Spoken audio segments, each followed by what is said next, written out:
16 au verset 33. Vous aurez des tribulations dans le monde, mais prenez courage, j'ai vaincu le monde. Bonjour mes bien-aimés dans le Seigneur. Je suis dans la joie de vous retrouver encore aujourd'hui. Aujourd'hui, je vais partager avec vous ce que Dieu m'a mis à cœur. Dans Jacques 1, le verset 22 dit ceci. « Seulement, ne vous contentez pas de l'écouter. » On parle de la parole de Dieu. « Traduisez-la en actes, sans quoi vous vous tromperiez vous-même. » C'est une parole que le Saint-Esprit m'a adressée parce que je passe vraiment toute ma journée, j'écoute la parole de Dieu sur les sites. Des fois, je vais sur YouTube, j'écoute la parole de Dieu. Lorsque nous regardons les pages sur Facebook, c'est vraiment bombardé de la parole de Dieu. Mais le Saint-Esprit m'avait mis à cœur, m'avait fait voir quelque chose que je faisais. J'écoutais, mais je ne m'arrêtais pas pour prendre le temps de méditer sur la parole que j'écoutais, sur les enseignements que j'écoutais, pour la traduire en actes. Il m'avait donné ce verset. Donc l'explication que Dieu m'avait mis à cœur, c'était ceci, que des fois, nous les chrétiens, nous faisons comme dans le monde, nous consommons sans cesse. Vu que nous sommes dans un siècle vraiment de consommation, aujourd'hui tu achètes quelque chose, demain tu t'en lasses vite, le lendemain tu vas acheter un autre, le lendemain tu t'en lasses et ça ne s'arrête pas. Surtout nous les femmes, nous savons de quoi je parle. Nous achetons les chaussures, nous achetons des vêtements et nous ne nous fatiguons pas et nous ne nous lassons pas et nous continuons encore de consommer et de consommer, ça ne s'arrête pas. Malheureusement, cette habitude-là, nous l'avons amené dans l'église. Nous écoutons des enseignements, nous sommes bombardés des concerts, nous sommes bombardés des enseignements sur Facebook, sur YouTube. Et c'est une bonne chose, c'est une bénédiction.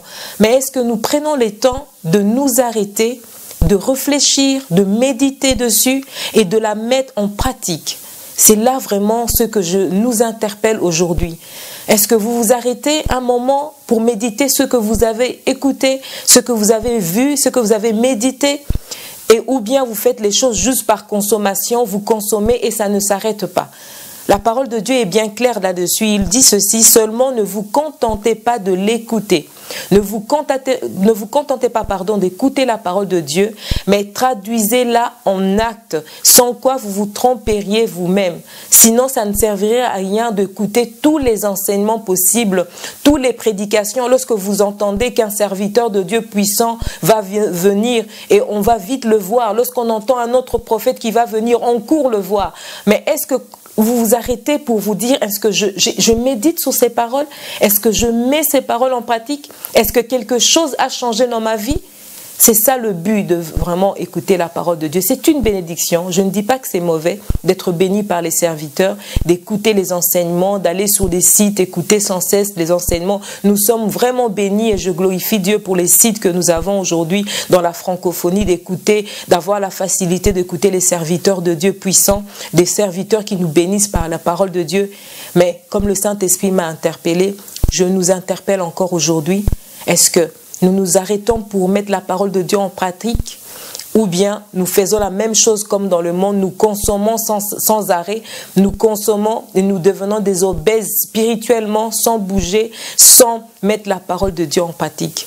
Vraiment que Dieu nous bénisse aujourd'hui.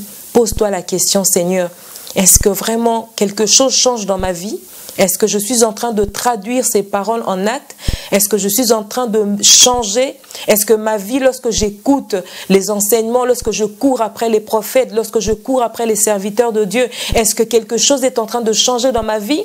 Ou suis-je en train de simplement consommer sans arrêt? Que Dieu nous bénisse.